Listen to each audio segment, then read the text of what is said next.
Hello and welcome. You're watching To The Point. As 2015 gets underway, how should we assess the first 17 months of the Modi government? Sorry, that should read the first 7 months of the Modi government. How effectively is it responding to the economic challenges the country faces? And is it in danger of being deflected by irrelevant, subversive issues like Lux Jihad and religious conversions? That's the key issue I shall discuss in part 2 with the man they consider the economic inspiration of the government, Columbia Professor of Economics and Law, Jagdish Bhagwati. But first, yesterday's interview with the Defence Minister has created ripples. His comments about one rank, one pension have irritated and even upset many ex-servicemen because they believe he's setting the ground for a revision of the concept that will ensure he does not properly fulfill it. Secondly, the Minister's comments about the alleged terror incident on the high seas have mystified many analysts. What does he mean when he says the boat's alleged contact with the Pakistani army is irrelevant? How confident is he that the crew committed suicide by taking cyanide? And how convincing is his argument that the boat was involved in terrorist activity and not smuggling? Those are the issues I shall tackle in part 1. They still dispute on the method of calculating the ORP. Number 1. But the basic framework of concept of ORP will be fulfilled. In spite of warning, instead of surrendering, the act of committing suicide. By what means, we are not aware.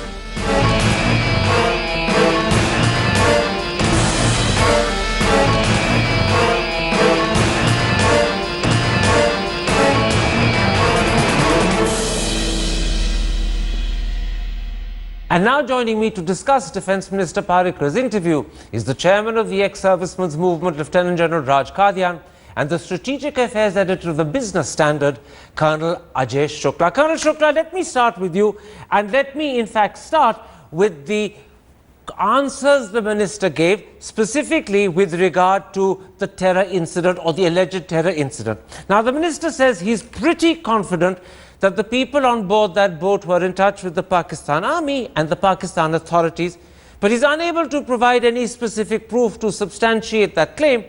And subsequently, he even said, not once but twice, that it was irrelevant whether they were in touch with the Pakistan army or not. What do you make of all of that?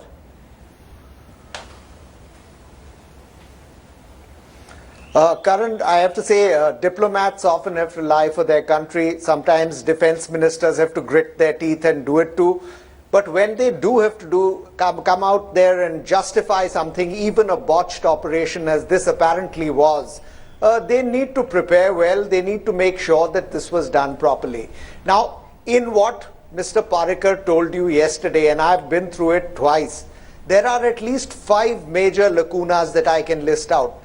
First of all, he said that going back on the promises that were made earlier, he said the intercepts cannot be made in public because sources would be compromised. So therefore, that whole build-up to the thing about how the NTRO intercepted conversations and so on, which was going to be offered as proof of this being a terrorist boat, is now no longer going to be made public. Why this would compromise sources, nobody knows, because what has already been made public is that the NTRO is monitoring intercepts of fishing vessels. The only thing that is being hidden now is what was actually said, and that is already known to the people who spoke. Okay. What is being hidden, the people who it's being hidden from are the Indian public. So I don't know which security sources are being compromised by this.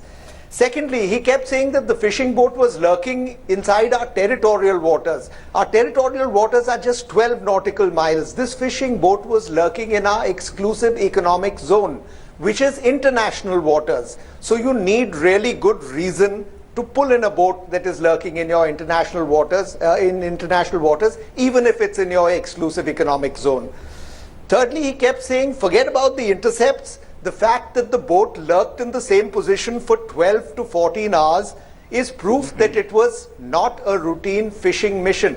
In fact, Karan, it is fishing boats that lurk at the same space in the same place for a long period of time, while the fishermen lay out their nets and do that.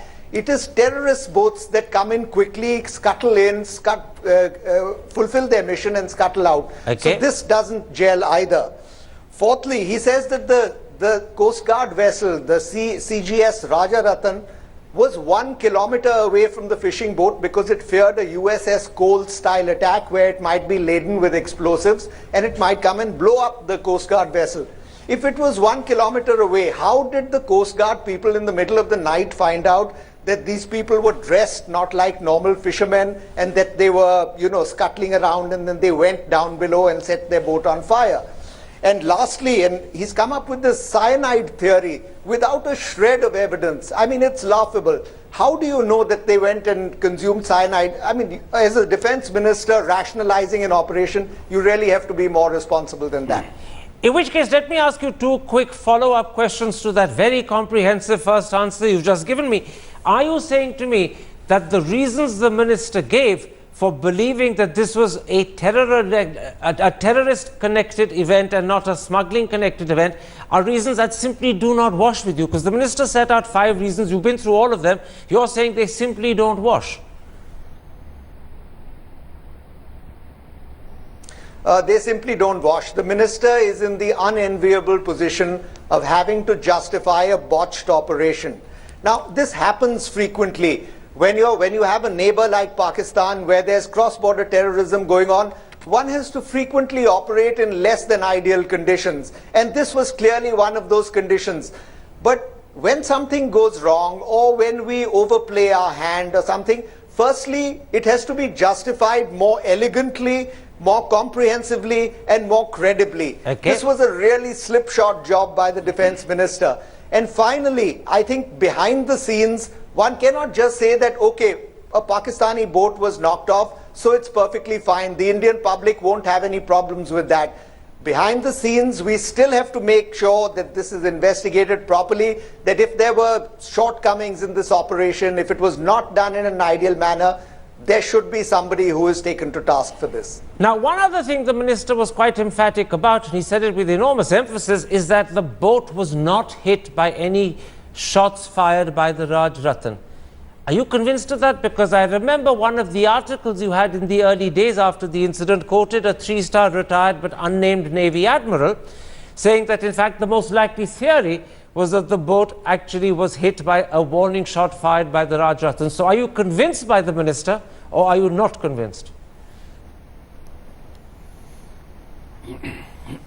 Look, what really strikes me is that the minister is now saying that the CGS Rajaratan, which was the Coast Guard ship, did not come closer than 1 kilometer to the boat. Now, if that was the case, then the whole question of firing warning shots ahead of the boat comes into question.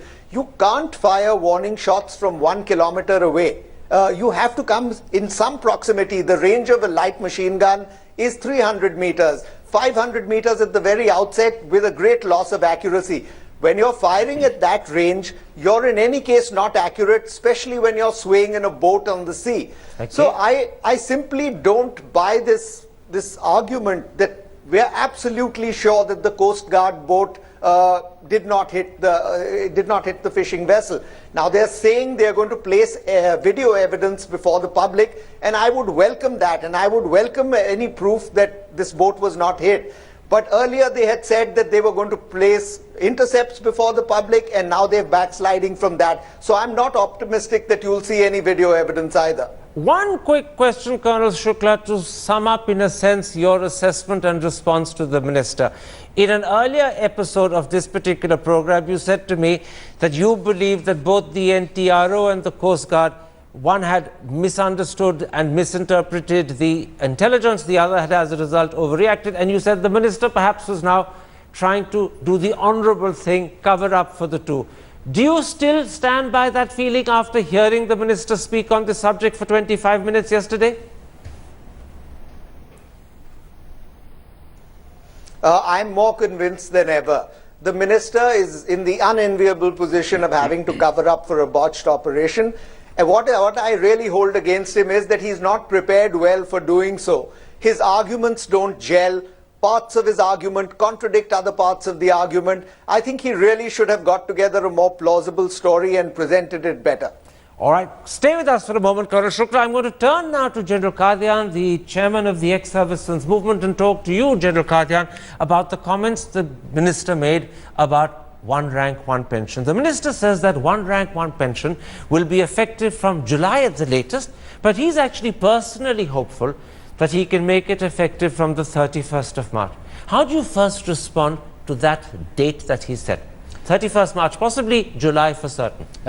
Karan, before I come to this question, my overall impression of the minister's interview that you took was that here is a man who spoke from the heart, he is sincere and is committed to looking after the defence services.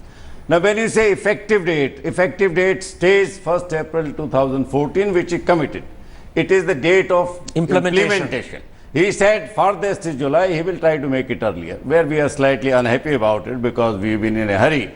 But then we also realize that is a complicated issue. It has waited 30 years, a few more months, 2 or 3 or 4 is not actually material. I wish it had been done earlier, but if there are some complications, the delay is not crucial. Now, the second thing the minister said is that cost is not a concern or a deterrent. I asked him that 2 or 3 times and he gave that answer equally emphatically on each of those occasions.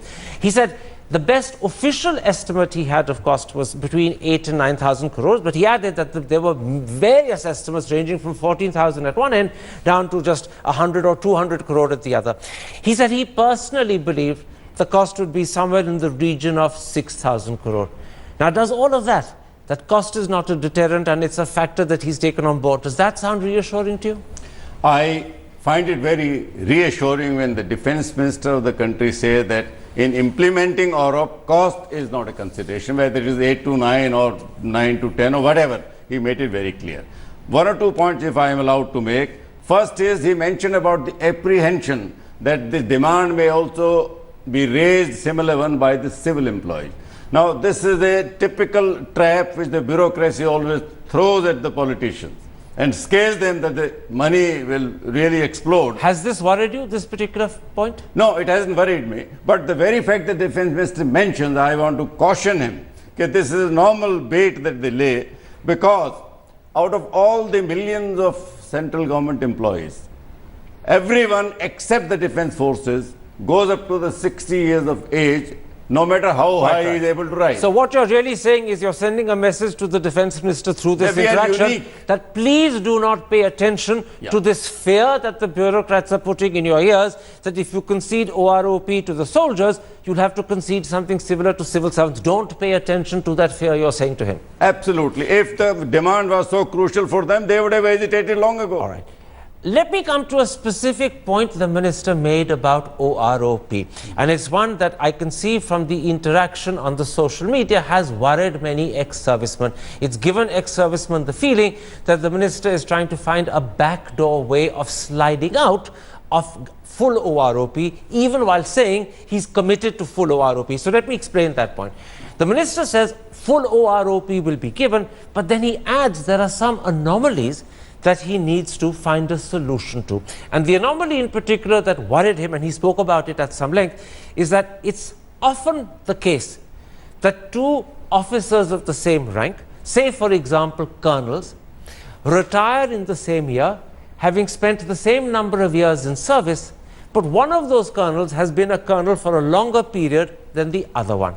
And the minister says that that colonel who's been a colonel for a longer period will have a higher salary when he retires. And as pension is salary related, the person who has a higher salary will have to get a slightly bigger pension than the person who has a lower salary. And thus there will be a difference between the 2 people, even though they're of the same rank and they've had the same length of service. But the difference, he says, probably won't be more than 500 rupees or 1,000 rupees. Now, is that a level of difference you can accept, or do you think even that difference will vitiate the promise of full OROP? Karan, OROP is black and white. It is either there or it is not there. We are asking for equation, equality. Equality can only be defined in one way, 100%. I think the minister has not been fully briefed. He is not fully in the grasp of the intricacies. There are various parameters. We focused on 2 parameters. One, the length of total service, and other is the rank. The parameters should be, firstly, it is not officer-centric. Every time we talk of colonel, The officers form only 4% of the population of the pensioners. Neither their number nor the money involved for officers is significant. We should focus, it should remain focused on the JCOs and Jawans, who are 96% of the total population. So I will take the example of a Havaldar, for example.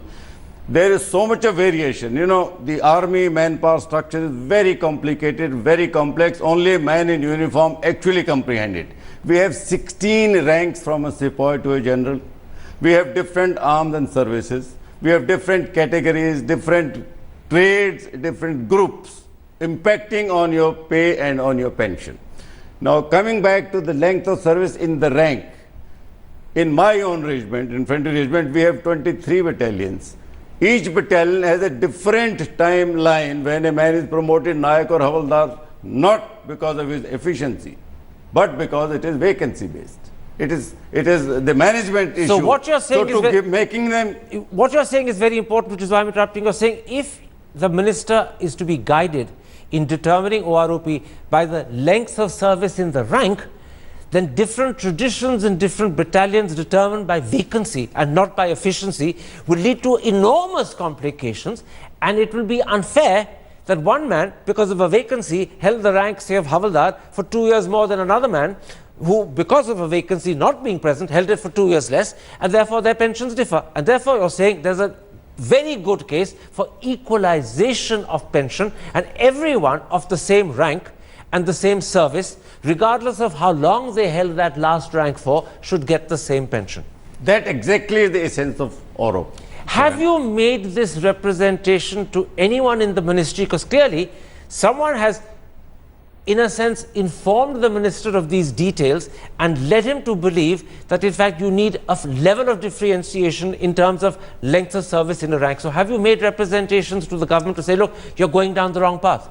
The problem with the ministry is that they do not have a single uniformed person in their advisory circle. I have been repeatedly telling them that you engage a colonel level officer as a OSD in the ministry who can advise you on these issues. Now there is joint working group where the defense services and the CGTA people work. They did not meet from April last time. I met the Minister of State for Defense. I spoke to him, met him also last month. He did say that he will reinvigorate the joint working group. And when you met the Minister of State for Defense last month, was this the specific issue that came up? No, that came up later when he called me up. And I explained that to him. So you have explained this to the RRM? I have that this variation is nothing to do with the individual. It's a compulsion of the system. But you're doing something more important today. Today, you are sending out a message to the government and to anyone else who's watching that full OROP is what you want. Full OROP means the same pension for everyone who's had the same length of service and has retired at the same rank, regardless of when they retire. And you're saying it is not acceptable that there should be even small differences of 500 or 1,000 rupees just because one officer held the last rank for a year or more longer than another officer. That level of differentiation is not acceptable, and that's the message you're sending out today. The difference, even if it is 1 rupee, will eat into the definition of OROP. Then it is not an equation, it is not OROP, it is a pension enhancement, which is a different matter altogether. And that will therefore leave the ex-serviceman very unhappy. It will. I want to suggest how it can be worked out. Very quickly, because we're running out of time. Really, very quickly. You take 1st April 2014 as the baseline, which has been accepted. You go back, let's say 1 year. Take Havaldars. You say, all right, 3,000 Havaldars have retired in that 1 year. You take the maximum that was earned by any Havaldar and make that as the calculation. In other words, you're saying equalize at the highest, not at the lowest. If you do at the lowest, then you are reducing some pension, there will be litigation. The difference is not material. So you give a benefit to those who are lower without prejudicing those who are higher. The system should avoid litigation and agitation. This is the only way you can avoid. So what you're basically saying is equalize pensions for all ranks, both JCOs as well as officers at the highest level of pension, equivalent to that rank at the time of retirement in that year. And keep it in future equal. All right, that's clear-cut advice, and let's hope the government is listening. I'm going to go back to Colonel Sukhla. Colonel Sukhla, the minister spoke on a range of issues. I have only time for you to answer one question, but Talking about the Ajai issues, because we've already talked about OROP and we've talked about the alleged terror boat. Are you convinced that he's taking the right approach in terms of defence agents, which he hopes to regularise, although with very severe, strict limitations and conditions? Do you think he's taking the right approach about not blacklisting but penalising companies that breach procurement violations? Do you think those are the right approaches given the procurement problems we face? But a quick answer, because we're very out of time. As far as the agents are concerned, this whole business of banning agents, Karan, it stems from that era where you could blame a foreign hand for everything that was going wrong. There seemed to have been no recognition that for bribes to be exchanged, you need a giver and you need a taker. So you have, at that stage, they banned foreign agents, as if to say that by removing temptation from the way of the Ministry of Defence, all bribes would be sort of eliminated in some way. Agents serve a useful purpose. They can be approached for technical information. They can be approached for questions and so on, to be asked about this weapon system in question. They must be there. What needs to be cracked down on is the employees within the Ministry of Defence. If there's an adequate system of surveillance within the Ministry of Defence, if there are internal checks and balances, then this whole question of bribes will be eliminated from the picture. You can't eliminate bribes by eliminating one part of the transaction. I'm going to have to stop you there, Colonel Sukhla, but you're making a good point.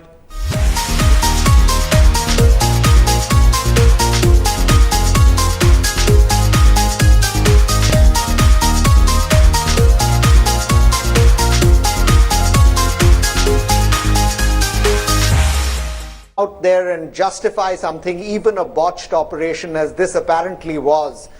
They need to prepare well. They need to make sure that this was done properly. Now, in what Mr. Parrikar told you yesterday, and I've been through it twice, there are at least 5 major lacunas that I can list out. First of all, he said that going back on the promises that were made earlier, he said the intercepts cannot be made in public because sources would be compromised. So therefore, that whole build-up to the thing about how the NTRO intercepted conversations and so on, which was going to be offered as proof of this being a terrorist boat, is now no longer going to be made public. Let me start with you, and let me in fact start with the answers the minister gave, specifically with regard to the terror incident or the alleged terror incident. Now, the minister says he's pretty confident that the people on board that boat were in touch with the Pakistan Army and the Pakistan authorities, but he's unable to provide any specific proof to substantiate that claim. And subsequently, he even said, not once but twice, that it was irrelevant whether they were in touch with the Pakistan Army or not. What do you make of all of that?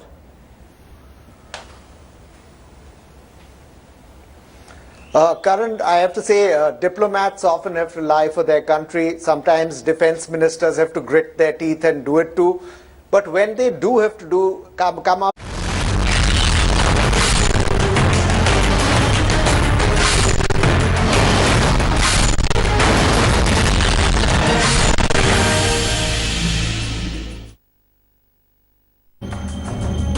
Hello and welcome. You're watching To The Point.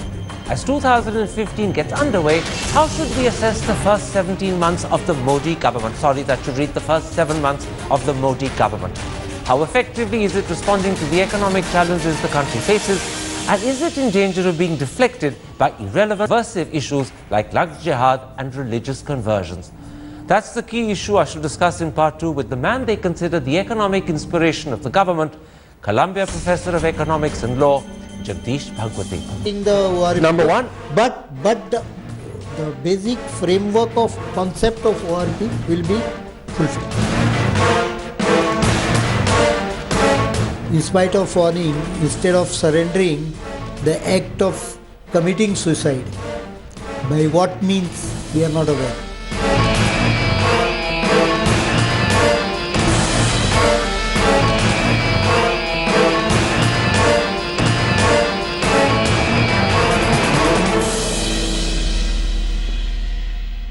And now joining me to discuss Defence Minister Parrikar's interview is the chairman of the ex-servicemen's movement, Lieutenant General Raj Kadyan, and the Strategic Affairs Editor of the Business Standard, Colonel Ajai Sukhla. Colonel Sukhla, but first, yesterday's interview with the Defence Minister has created ripples. His comments about one rank, one pension have irritated and even upset many ex-servicemen because they believe he's setting the ground for a revision of the concept that will ensure he does not properly fulfill it. Secondly, the minister's comments about the alleged terror incident on the high seas have mystified many analysts. What does he mean when he says the boat's alleged contact with the Pakistani army is irrelevant? How confident is he that the crew committed suicide by taking cyanide? And how convincing is his argument that the boat was involved in terrorist activity and not smuggling? Those are the issues I shall tackle in part one. There is still dispute on the method of calculating